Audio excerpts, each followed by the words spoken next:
Call of Duty has lost 72% of its players on Steam since hitting its peak during the launch of Black Ops 6. So Activision decided to throw a Hail Mary by giving fans what they've been asking for and bringing back Verdansk for Warzone.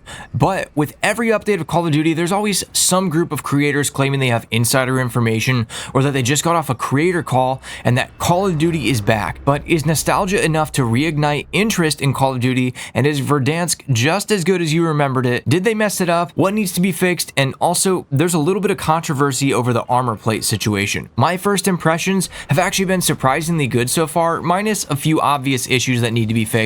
As a longtime Warzone hater, I have to give credit where credit's due. They did a really good job faithfully remastering or remaking the map in its original state from 5 years ago. While I didn't go into every corner of the map, the areas that I did see were exactly as I remember them, and for once, people online seemed to agree and actually be happy about it. They didn't take any creative liberties, and I'm thankful that for once, they were in a position where they didn't have the luxury of making changes. They just had to make it one for one because they were going all in on quote-unquote bringing back Verdansk in an effort to stop the drop-off in player numbers. If there's one thing people should take away from the return of Verdansk, it's that you do in fact have power when you vote with your time and your dollar. When enough people say, no, I'm not going to continue playing this game, I'm not going to continue spending money, that's when Activision is forced to make changes. I do find it ironic that in a weird way, hackers actually kind of saved Warzone. Remember back in 2021 in Verdansk 84, there was such a long stretch of time where hackers literally dominated the game to the point where so many people quit, as well as a ton of big creators saying they wouldn't touch the game.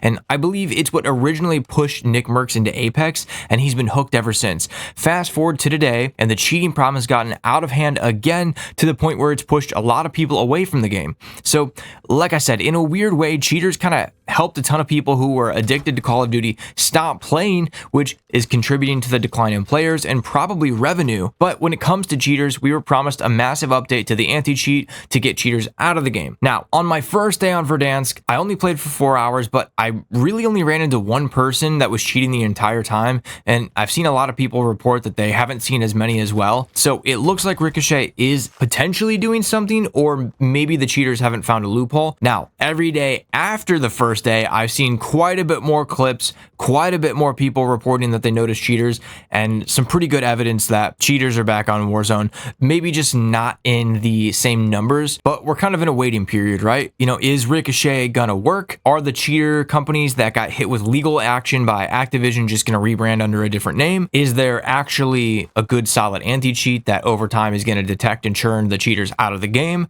Or, you know, maybe is it just gonna be cheat providers have to find a new workaround, a new loophole? So only time will tell. We also see the return of the Kilo, AMAX, the Grau, and the HDR. Now, these weapons literally make no sense for Black Ops 6, which is supposed to be set in the 90s, and never mind the fact that we're just forcing Treyarch to ditch their plans for the game and shove Infinity Ward content into Treyarch's game for the second year in a row, but that's a conversation for another video. With the return of these weapons, I will say they managed to make them feel pretty good without making them overpowered, and I do think the Grau is a little bit too strong right now. The worst part about it really is that it's a conversion kit for the SWAT in Black Ops 6, which you don't get until Battle Pass page 5, and they got the front iron sights correct, but the rear part of the iron sights look horrendous. And it makes you think, did the devs not understand half the appeal of the Grau was having the best iron sights in the game, good visibility? And you know what? I'll be taking bets on this. How much do you guys want to bet they add a store bundle with the original iron sights from 2020? I bet you $1,000 that it's in the store by next week. Seriously, drop a comment if you think it's going to happen any other way. Honestly, nobody would be shocked at this point, but let's carry on. The HDR is back, and it seems to play just like it did in 2020. Now, I absolutely despise one-shot snipers in BR games, especially a game like Warzone where it's a rooftop camper's paradise. And with poor visibility, there are so many bushes and hills to lay in where you'll never see somebody with a sniper. To me, one-shot weapons just make absolutely no sense in games where you have 1 or 2 lives, especially Call of Duty because it's supposed to be an arcade shooter. And before I get the people saying things like, but it's realistic, just shut the f up and go play Arma or Insurgency.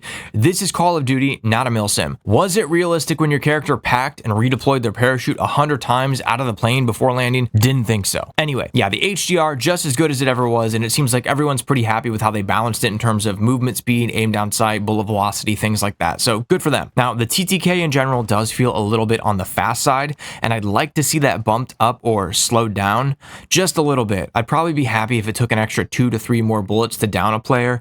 And I personally prefer a much longer TTK, which is why I've always liked games like Black Ops 4, and I always end up back on Apex Legends. But I understand that casual players have a brain aneurysm if they shoot someone first and don't get the kill. So if we could find a happy medium between actual players and retired dads playing on their living room TV that we can both be happy with, that would be great. As much as I pick on Warzone for not really being a proper battle royale, a poor man's battle royale as I call it, it's nice to see the game get closer to what a real BR is supposed to be. Now, it's still a glorified version of multiplayer in many ways, but no more gulag tickets, no more instant redeploy backpacks, no more redeploy flares. Playing your life matters a lot more than it used to. And I will say this is probably the most fun I've had playing Warzone in a long time. I actually forgot that sometimes it can be difficult to get your first loadout because there aren't just piles of money everywhere. And I think everyone has gotten a little too used to how easy loadouts were to get in the newer iterations of Warzone and probably, Rebirth Island. Now, I get that there needs to be a balance, and the other side of the argument is that if someone gets lucky and finds a ton of money early, they have a massive advantage over other teams who don't have perks and meta weapons because they haven't gotten their loadout. The floor loot pool isn't super great right now, but that can always get tweaked over time. But with a lot of positive things to say, especially from me, a Verdansk hater, this game is not without its problems. Before we jump into the issues with the Warzone update, if you're enjoying the video, let me know what your thoughts are in the comments below. Is Call of Duty unsavable for you? Did Verdansk bring you back? If you're a fan of first-person shooter games in general, consider subscribing to the channel because I cover a lot of different topics, a lot of different games, and yeah, help me out as we work towards 10,000 subscribers. If you want to support me, become a channel member for just a few dollars a month, and you get a few cool benefits, exclusive emojis you can use during the live streams. But let's talk about what's wrong with Verdansk.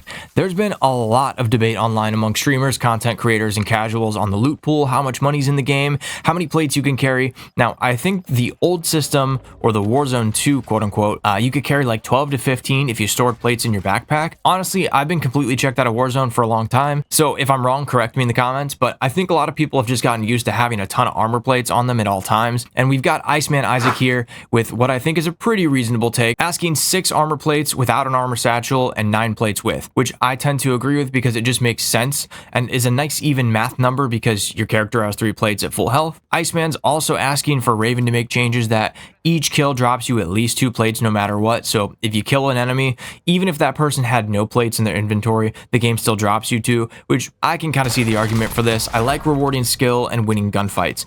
And the last change he's asking for here is every crate to have at least 1 armor plate and 250 cash. I'm not sure how I feel about this one yet. I'm gonna need some more playtime before I really have a solid opinion on that one, but let's get into some of the responses to Iceman. Sub1KD says he thinks 5 standard plates and 8 plates with a satchel is the right balance, and that previously having too many plates created a problem where older versions of Warzone gunfights turned into just a battle of attrition, meaning whoever had the most plates just kind of wins over time. He's also saying that enables people to rooftop camp with a sniper because people just have a ton of plates and they could easily find more if they just looted for like 30 seconds. He's also saying that by not being able to carry as many plates, you have to be smarter about your positioning and movement and which fights you want to take because you don't have an endless supply of plates to use while you're running across an open field or just pushing gunfights recklessly. Which I kind of get that take. I'm not sure where I fully land on it. He also makes a point in another post that the money supply is fine and that early game should drive players to compete for contracts and earn money for their loadouts. And I think we actually agree here. What little I did play of the post Warzone 2.0 versions, I never felt like contracts mattered that much because I could always just loot for money, which, why risk chasing a bounty when I could just buy my loadout, buy a UAV, and chase people down? But we'll have to wait and see how the dust settles because a lot of the Call of Duty community really just is wrong on day one, except for me. I'm usually 3 to 5 years ahead of the curve, so if you find yourself disagreeing with me, you're probably wrong, and it'll just take you a couple years to figure it out. So if you want to stay 3 steps ahead of everyone else and enjoy the perks of being right all the time, hit that subscribe button. I think we all saw this problem coming, but this is probably the worst performance I've ever had had on Warzone yet. Now, I don't have a super powerful PC anymore, at least relative to what's on the market. I've got a 3080, which is a very solid graphics card. I used to easily be able to run 150 frames per second at 1440p back on Verdansk in 2020, but whatever's going on in Warzone now with the new engine, my frame rate is all over the place, going between, up to 110, 115, and then dropping really hard, dipping below 90. And I know someone watching this right now is thinking that I'm just a PC crybaby, but when you're used to 144 FPS playing at 100 or less, honestly, it just gives me a headache and it looks kind of blurry. But low frame rate isn't even the worst part.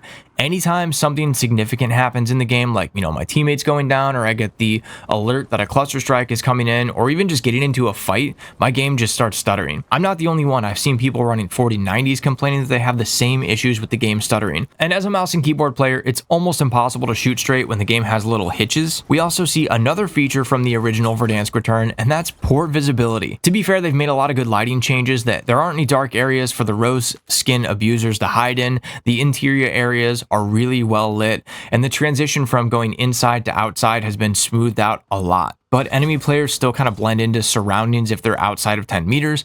Hopefully these are all first day issues that can easily get cleaned up and optimized over time. While I'm complaining, I just want to throw this out there. It may be an unpopular opinion. In fact, it probably is, but this is my video, so I'm going to say it because I don't care. Being able to pull out your pistol while dropping in is one of the dumbest mechanics in any game I've ever played. It's fun to get a kill before your feet touch the ground, but I'd much prefer to land, loot, and not have to worry about getting chased out of the sky by a group of dorks. When it comes to pistols, there's also a little bug. I think it's exclusive to mouse and keyboard players, but if you have dedicated keybinds for each weapon like I do, where key number 1 is your primary, key number 2 is your secondary, if you win your gulag and you redeploy, you'll land and pick up a gun, but when you swap to your knife or your secondary and try to pull your primary weapon back out, it'll just switch to a pistol instead of your primary weapon. I think you can fix this temporarily by just having the one key set to switch next weapon instead of dedicated keybinds. It's just annoying, and hopefully it's a simple fix for them that they can just ship out in the next update. So that's my overall feedback, my opinion on the Warzone, the Verdansk, the Black Ops 6 update. If you guys like that video and you want to watch another one, click here.